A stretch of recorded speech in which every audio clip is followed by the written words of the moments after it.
అర్జునుడు యుద్ధ సమయంలో ధనుర్బాణాలు కింద పడేసి నీరసించిపోయి నేను యుద్ధం చేయను, ఎందుకు యుద్ధం చేయనంటే చెప్తాడు, నకాంక్షే విజయం కృష్ణ నచరాజ్యం సుఖానిచ కిన్నో రాజ్యేన గోవింద కిన్బోర్గే జీవితేనవా. వీళ్ళందరూ నా గురువులు, తాతలు, మామలు, నా చుట్టాలే ఉన్నారు. వీళ్ళందరితో నేను యుద్ధం గెలిచి రక్తపు కూడు తినే కన్నా ఈ యుద్ధము వద్దు శ్రీకృష్ణ అని చెప్పి శ్రీకృష్ణుడిని వేడుకుంటాడు.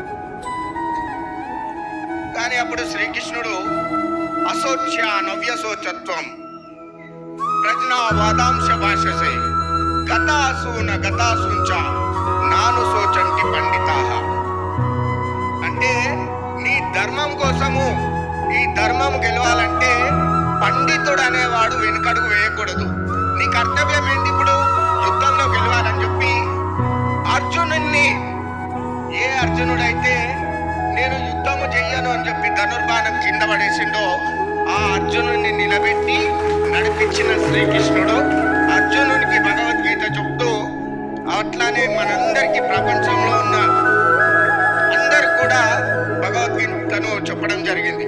నాకు అవకాశం ఇచ్చిన పెద్దలకు